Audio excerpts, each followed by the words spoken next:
The master bedroom door closed behind her with a soft, expensive click.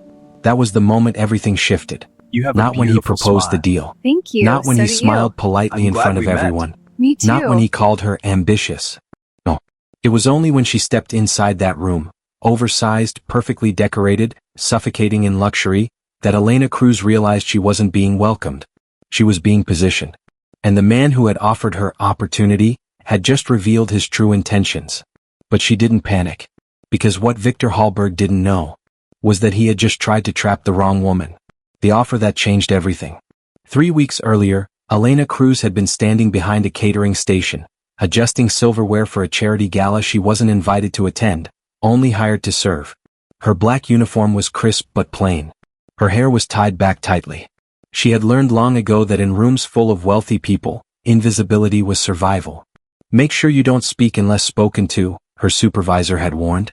These people don't like familiarity. Elena gave a polite nod. She was used to it.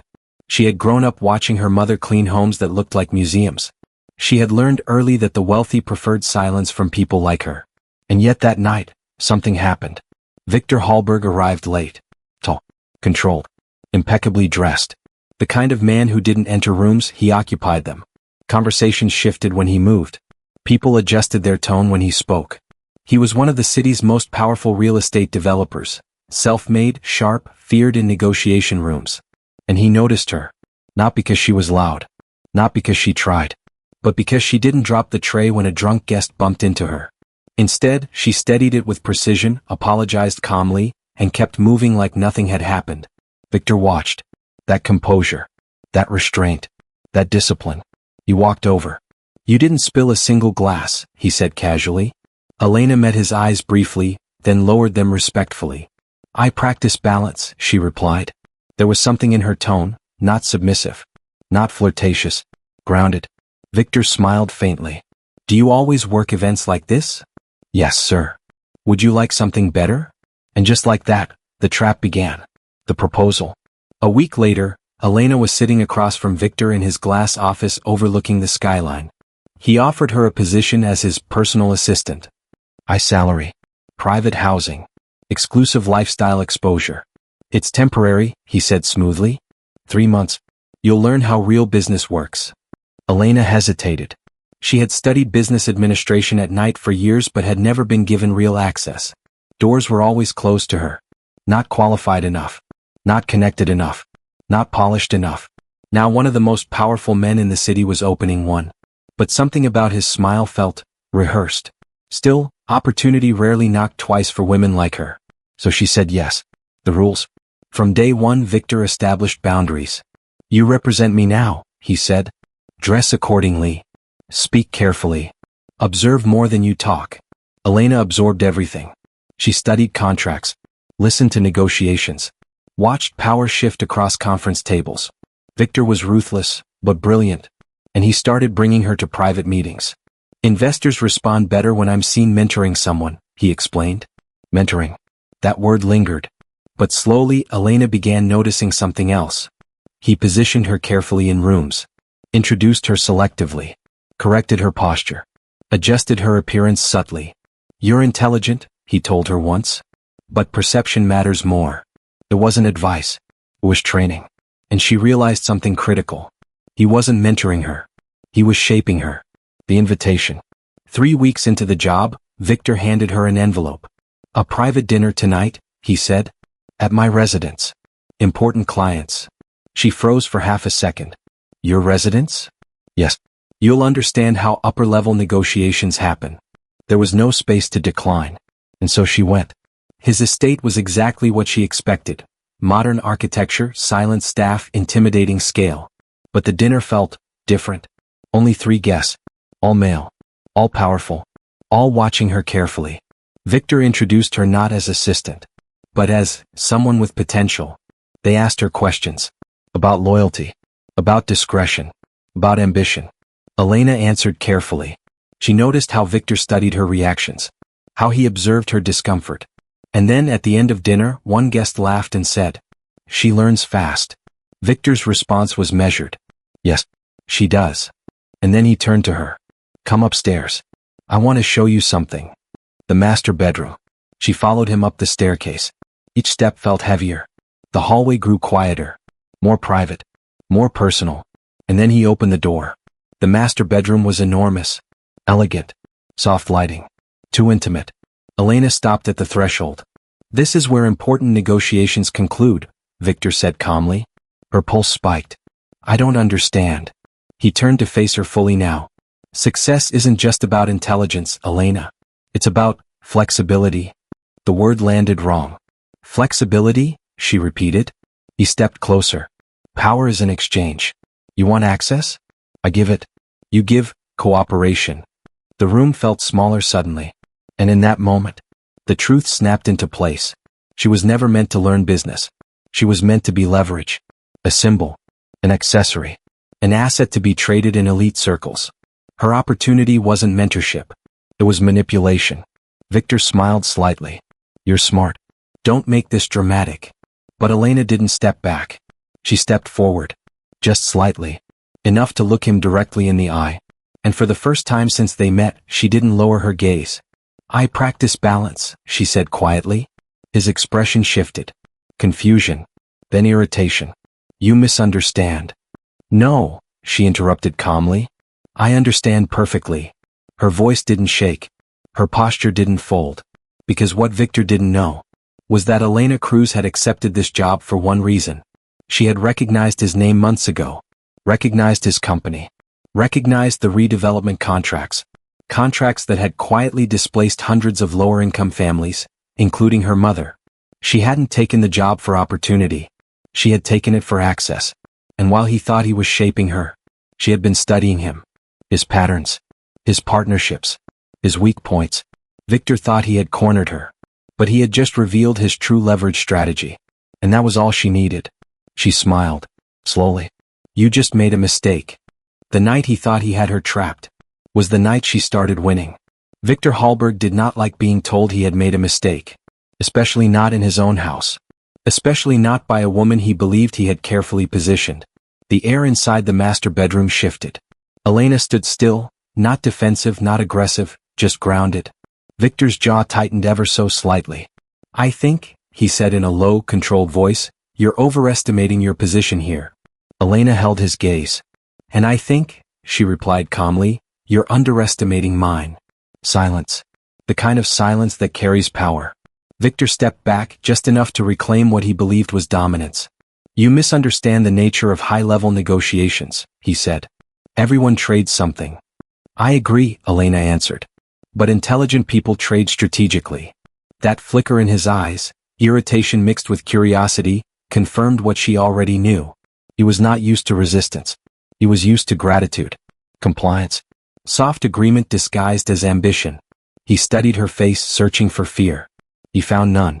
"Let's not turn this into something it isn't," he said coolly. "You want advancement? I'm offering acceleration." "And what exactly is the price?" she asked evenly. Victor did not answer immediately. Because he didn't need to. The room answered for him. The privacy. The positioning. The assumption. Elena inhaled slowly. She had prepared for this possibility. She had known something like this might happen.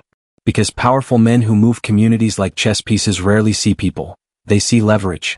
And she had allowed him to think she was leverage. But she had been documenting everything. The hidden preparation. From her first day in Victor's office, Elena had taken notes. Not just about contracts. About tone. About off-record conversations. About the language he used when speaking to investors versus city officials. She had noticed patterns. Closed-door meetings scheduled right before redevelopment announcements. Community leaders invited to private dinners. And always, a woman present. Young. Impressive. Visually persuasive. Victor liked optics. Elena had recognized the formula. So she adapted. She listened more than she spoke. She memorized timelines. She memorized who owed whom. And she memorized something far more valuable. Victor Halberg feared exposure more than he feared loss. Because his empire wasn't built on crime. It was built on perception. If perception cracked, investors would hesitate. If investors hesitated, power shifted. And tonight, he had miscalculated. The shift. Victor exhaled through his nose. "You're being dramatic," he said. "I simply thought you were more pragmatic." And I thought you were more original, Elena replied. That one landed. His posture stiffened. You think you're the first person to walk into this house thinking you figured me out? No, she said gently. But I might be the first one who walked in already prepared. He narrowed his eyes. Prepared for what? For you to underestimate me. She reached into her small clutch purse. Victor's eyes followed the movement. Not fear, but caution. She didn't pull out a weapon. She pulled out her phone and calmly placed it on the nightstand beside them. The screen was dark, but deliberate. You've been recording? He asked sharply. No, she answered. But I have been learning. She stepped toward the doorway now. Not retreating. Repositioning.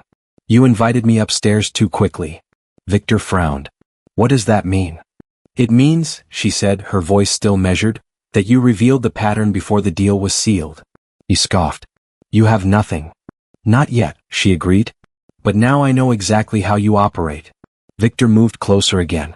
You're in my house, he reminded her quietly. And you're in your reputation, she replied.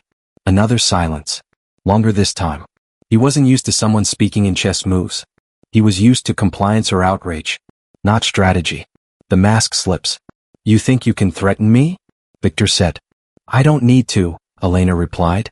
You threatened yourself. His composure cracked for half a second. You should be careful. I always am. She picked up her phone.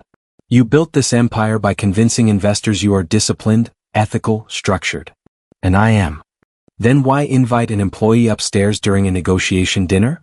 That question hung heavy. Victor's nostrils flared slightly. He didn't shout.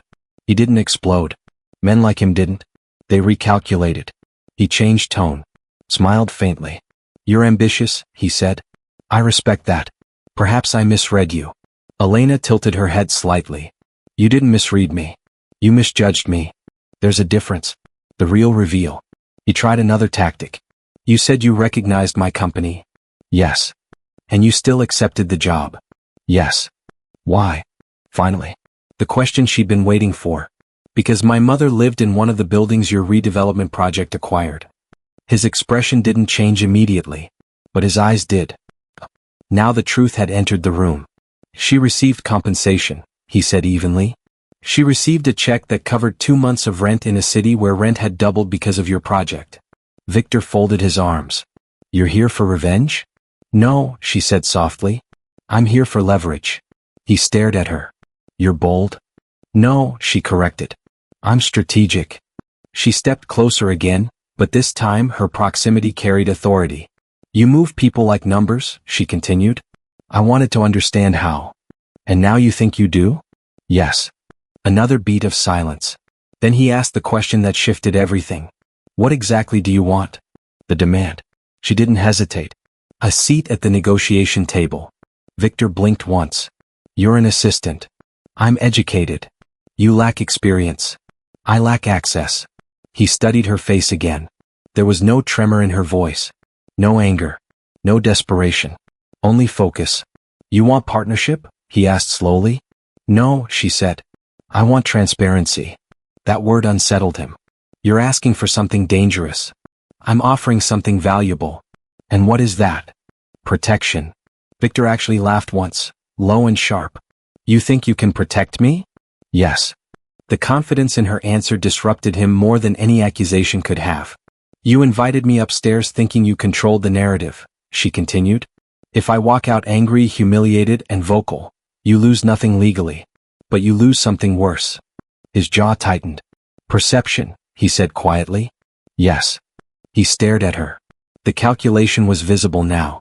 Victor Halberg was ruthless. But he was not reckless. And Elena had just demonstrated she was neither naive nor disposable. The new game. You're proposing a truce, he said. No, she corrected. I'm proposing evolution. He remained silent. Include community representation in your next redevelopment negotiation, she said. Let me sit in. You think investors will accept that? They'll accept it if you position it as social responsibility leadership. He studied her again. The idea wasn't foolish. It was modern. Strategic, publicly beneficial, and profitable. You've thought about this, he said. For years. Victor walked toward the large window overlooking the city lights. He was a man who understood power. and power respected intelligence. When he turned back to her, the dynamic in the room had changed. "You're not what I expected," he admitted. "Neither are you," she replied. Another silence. This one less hostile. More evaluative. "You're asking to enter a world that will try to crush you," he said. "I grew up in it," she answered quietly. "It already tried." That landed. He exhaled slowly. "You'll attend tomorrow's investor call," he said finally. "As what?" she asked. "As a junior development strategist." "Not assistant. Strategist." The word shifted the room. "And the bedroom?" she asked pointedly. Victor's expression hardened slightly. "That was an error in judgment." "Good," she said. "Because I don't trade dignity." He nodded once. Slow. Measured. "Neither do I." She held his gaze. "Then we understand each other." The unspoken shift. As she walked toward the door, Victor spoke again. "Elena." She paused. "You played this well." She turned slightly. "I wasn't playing." And then she walked out of the master bedroom. Not humiliated. Not defeated. But repositioned. Downstairs, the investors were finishing their wine. They had no idea the power dynamic upstairs had just been rewritten. And Victor Halberg stood alone in the bedroom, staring at the closed door. For the first time in years, he wasn't certain he was the most strategic person in the room. Meanwhile, Elena stepped outside into the night air. Her heart was racing now, not from fear but from adrenaline. She hadn't just escaped a trap. She had flipped it. But she also knew something else. Victor Halberg did not forget challenges. And tomorrow, the real test would begin. The boardroom was built to silence people like her, until she spoke. The next morning, Elena Cruz did not oversleep. She did not hesitate. And she certainly did not look uncertain. She arrived at Victor Halberg's headquarters 20 minutes early, not because she was nervous, but because she understood optics. Today was not about confrontation. It was about positioning. The glass building towered over downtown like a monument to controlled ambition. Employees moved with quiet efficiency, dressed in tailored confidence. The atmosphere whispered hierarchy.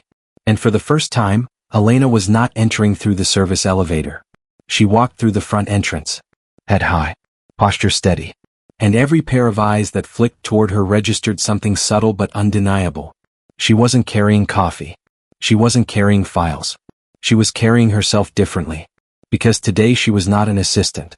Today she was a strategist. The investor call. Victor was already inside the executive conference room when she arrived. Long polished table. Floor-to-ceiling windows. Screens displaying architectural projections of a new waterfront redevelopment project. The project. The one that would displace over 600 families. Elena recognized the district map immediately. Her chest tightened, but her face did not. Victor looked up as she entered. There was no smile. No flirtation. No trace of the previous night. Only professional composure. "Good morning," he said evenly. "Good morning." He gestured toward an empty seat halfway down the table. Not at the end. Not beside him. Strategic placement. Visible but not central. Smart. She sat. Moments later, investors began joining via video conference. Executives took their seats. And the call began. Victor's voice carried calm authority. "Ladies and gentlemen, today we review Phase 3 of the Harbor Renewal Initiative." Slides changed. Profit margins. Projected returns. Infrastructure improvements. It was flawless. Polished. Convincing. Then Victor paused. "And before we move further, I'd like to introduce a new addition to our development team. Elena Cruz, Junior Development Strategist." Several faces turned toward her. Some curious. Some indifferent. One or two skeptical. Victor continued. "She will be presenting a supplementary proposal regarding community integration." Supplementary proposal. The phrase made it sound minor. But Elena knew it wasn't. Victor gave her the floor. And this was the moment. The moment that would determine everything. The first test. Elena stood slowly. Not rushed. Not timid. She didn't open with statistics. She opened with a story. Before discussing return projections, she began calmly, "I would like to discuss stability projections." Several brows furrowed. Stability wasn't in the financial packet. She continued. "Redevelopment succeeds long-term only when surrounding communities do not resist it. Resistance increases litigation costs, public backlash, and investor risk." Now she had their attention. She clicked the slide. A chart appeared. Historical data from previous redevelopment zones. Projected public relations costs. Delays caused by protest and legal intervention. These numbers, she said, represent preventable losses. One investor leaned forward. And your solution? He asked. Elena met his gaze directly. Transparent integration. She outlined her proposal. Community advisory panels included early in planning. Structured relocation assistance exceeding legal minimums. Small business reinvestment guarantees. Public communication campaigns led by local representatives. The room was quiet. Not dismissive. Calculating. Victor watched her carefully. She wasn't emotional. She wasn't accusatory. She was strategic. An investor cleared his throat. You're suggesting we reduce short-term margins. I'm suggesting you protect long-term capital, she replied. Another executive spoke up. And why prioritize this now? Elena didn't hesitate. Because public sentiment toward corporate development is shifting. Investors who demonstrate ethical modernization attract stronger long-term portfolios. She clicked again. A final slide appeared. Projected brand elevation growth through ethical development positioning. The room went silent. Not because they were offended, but because they were impressed. The resistance. Then came the inevitable pushback. One of Victor's senior executives, Thomas Greer, leaned back in his chair. With respect, he said, we've operated profitably for 20 years without this social overlay. There it was. The polite dismissal. The underestimation. Elena nodded. And the market has changed in 20 years. He smirked slightly. You're new here. Yes, she agreed. Which means I'm not attached to outdated strategy. A few suppressed reactions flickered around the table. Thomas narrowed his eyes. Bold. Data-driven, she corrected. Victor remained silent. Watching. Letting the tension build. Thomas leaned forward. You're asking us to gamble on sentiment. No, she said evenly. I'm asking you to calculate risk accurately. Silence again. And then Victor finally spoke. She's right. The room shifted. Thomas blinked. Victor folded his hands calmly. Reputation management is now profit management. We adjust, or we stagnate. Elena felt it. The shift. He wasn't rescuing her. He was aligning with the winning side. And the investors could see it. One by one heads began nodding. Not enthusiastically, but pragmatically. An older investor spoke. Pilot the integration strategy in Harbor Phase 3. If margins hold within acceptable range, expand model. It wasn't applause, but it was approval. And that was enough. The private confrontation. After the call ended and executives filtered out, Thomas remained behind. He looked at Elena with open irritation now. You played that well, he said flatly.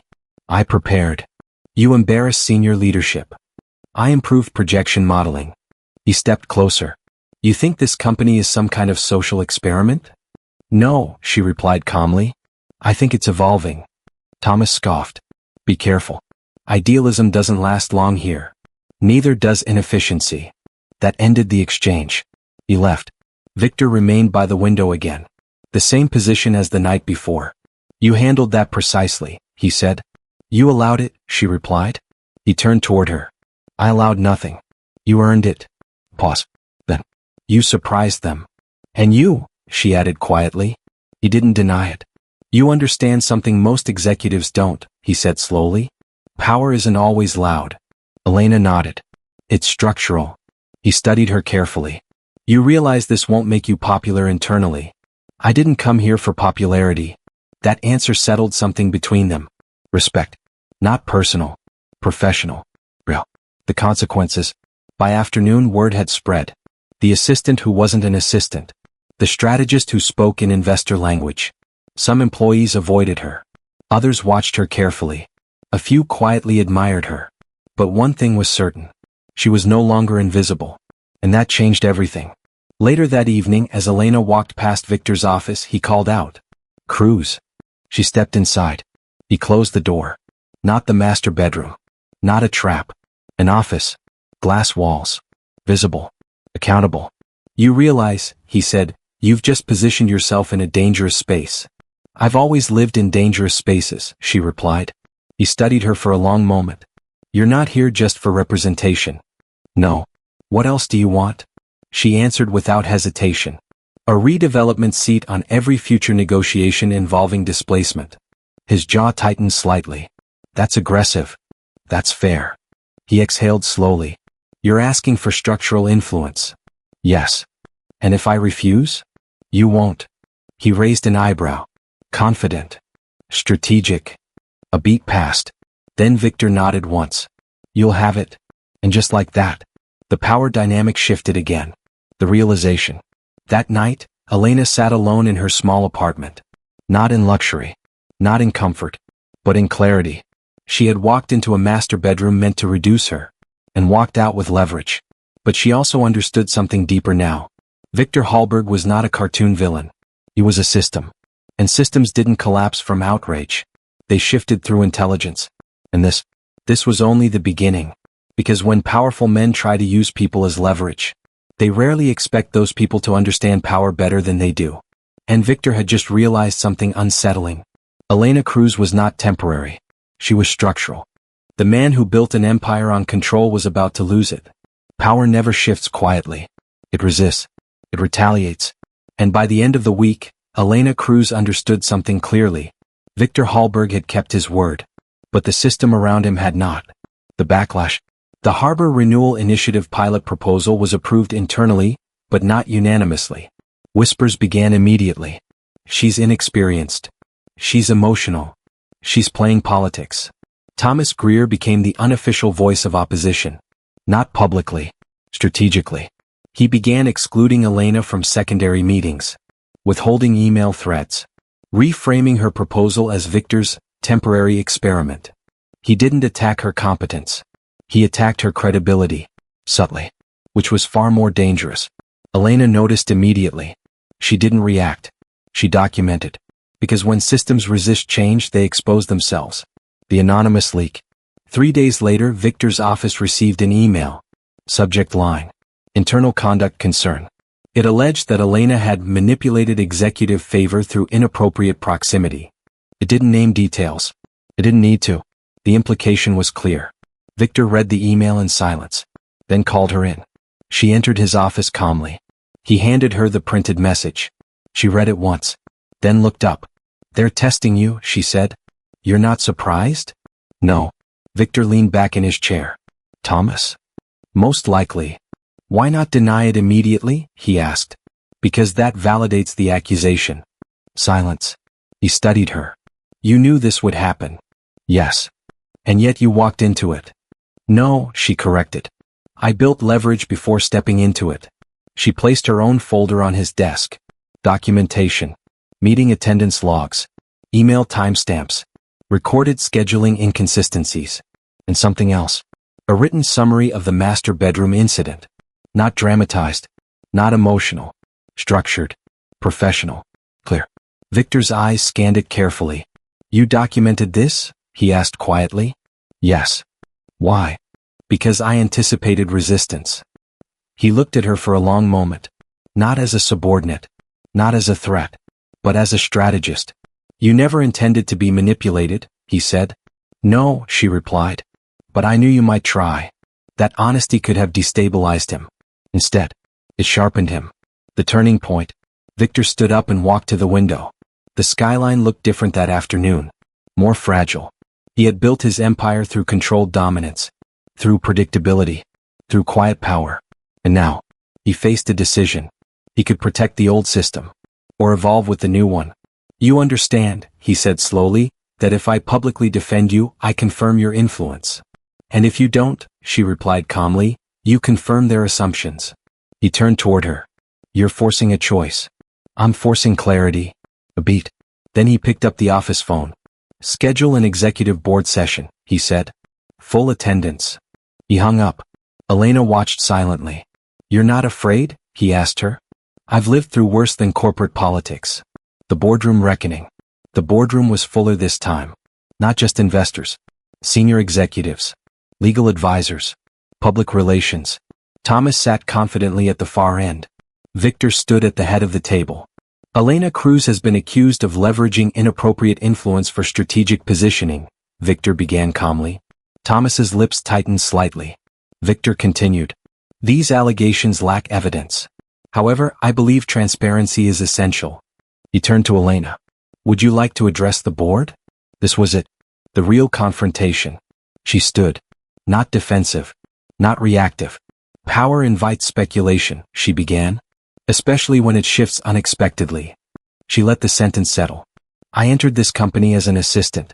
Within weeks, I proposed a strategy that protects long-term investor value. That disrupts internal hierarchy. Several executives shifted in their seats. She continued. Rather than challenge my data, some have challenged my integrity. Her eyes briefly met Thomas's. Let's address facts. She distributed copies of her documentation. Meeting records. Email trails. Timeline alignment. Evidence of exclusion tactics. And finally, her written report of the master bedroom incident. Not accusatory. Just factual. Silence fell over the room. Thomas's composure cracked first. This is absurd, he snapped. She's reframing internal mentorship. Victor cut him off. No. The word landed with weight. Victor looked directly at Thomas. You are confusing old leverage with leadership. Thomas blinked. Victor continued.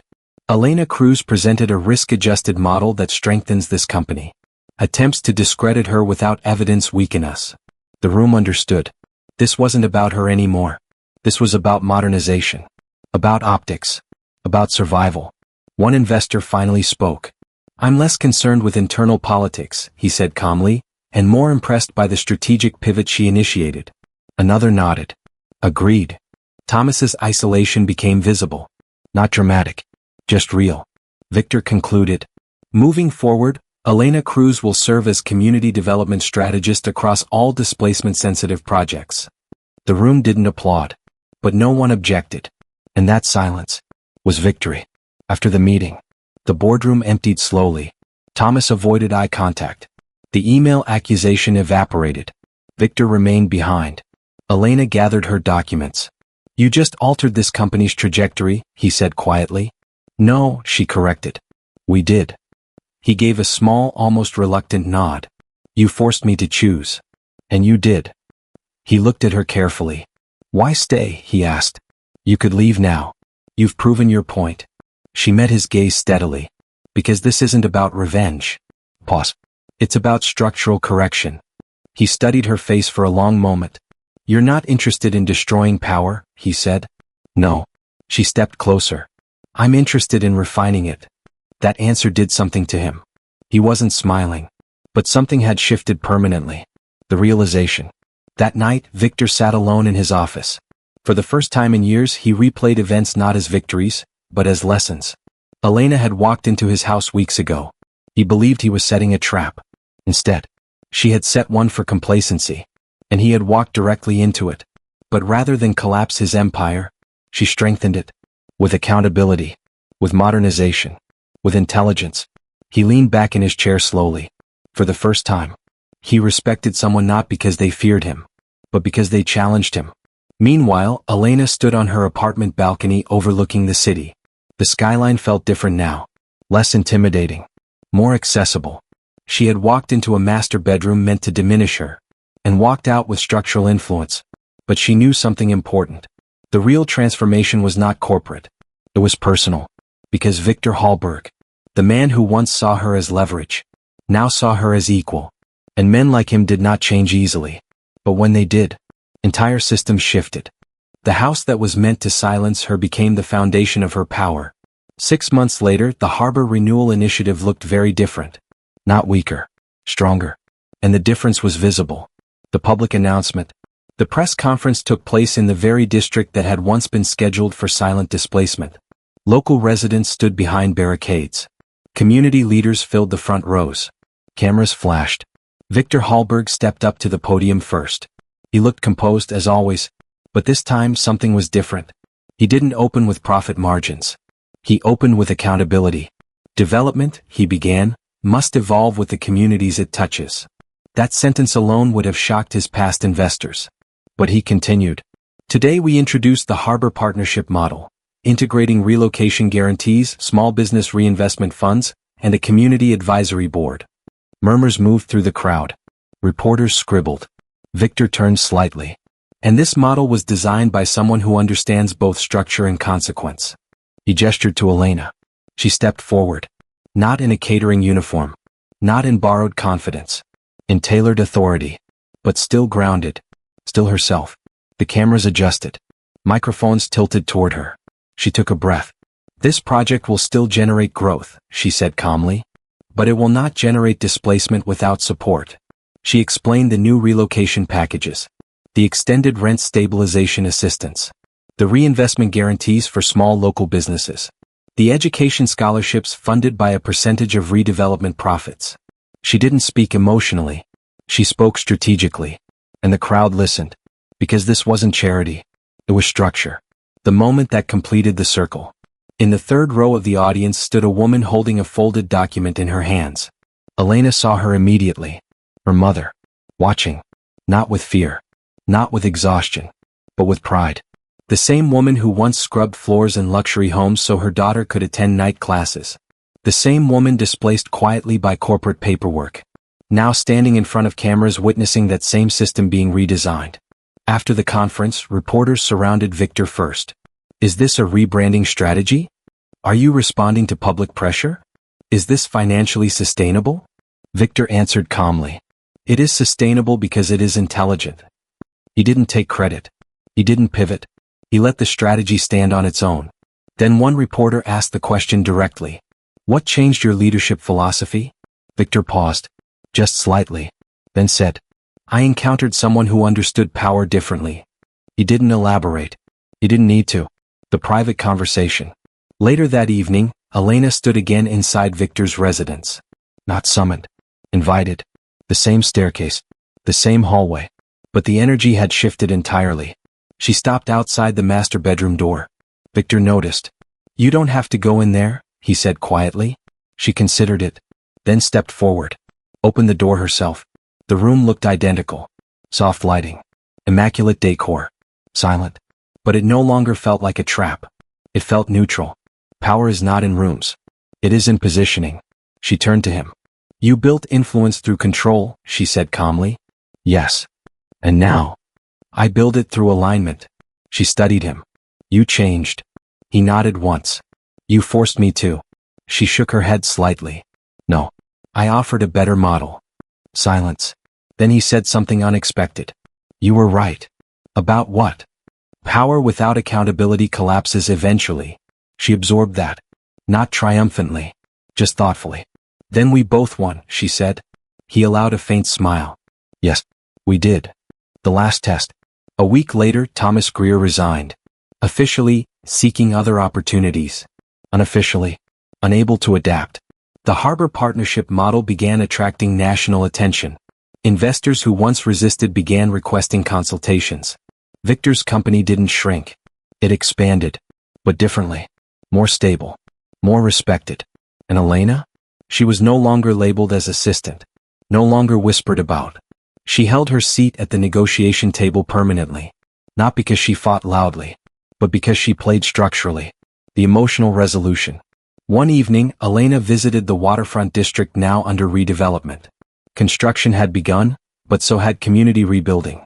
Local shops displayed renovation signs funded by the reinvestment grants. A new housing complex was under construction with relocation priority guaranteed for previous residents. Her mother stood beside her. You didn't tear it down, her mother said softly. No, Elena replied. I rebuilt it. Her mother squeezed her hand. You were never meant to be invisible. Elena smiled slightly. No. She had always practiced balance. And this time, she had balanced power. The final exchange. Months later, during a high-level investor gala, someone approached Victor privately. I heard that assistant nearly caused a scandal, the man said with a smirk. Victor's expression hardened. She nearly transformed the company, he corrected. She's dangerous. Yes, Victor agreed calmly. To outdated thinking. The man laughed dismissively. But Victor did not.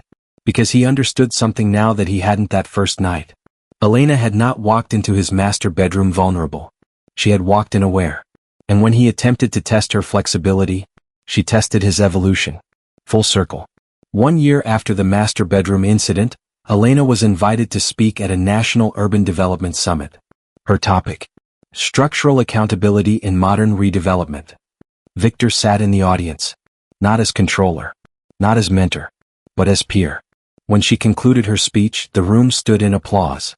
Not because she told a dramatic story, but because she proved something powerful. You don't defeat systems by screaming at them. You defeat them by understanding them, rewriting them, and forcing them to evolve. Final scene. That night, Elena stood once more on her apartment balcony overlooking the city. The skyline no longer felt distant. It felt navigable. She thought back to that master bedroom. The soft click of the door. The trap she recognized instantly. The moment she chose not to panic. Because sometimes justice isn't loud. Sometimes it begins quietly. With a woman refusing to trade dignity for access. And choosing instead to redefine the structure entirely. Victor Halberg once believed power was about control. Elena Cruz proved it was about balance. And in the end, the room that was meant to silence her became the foundation of her authority.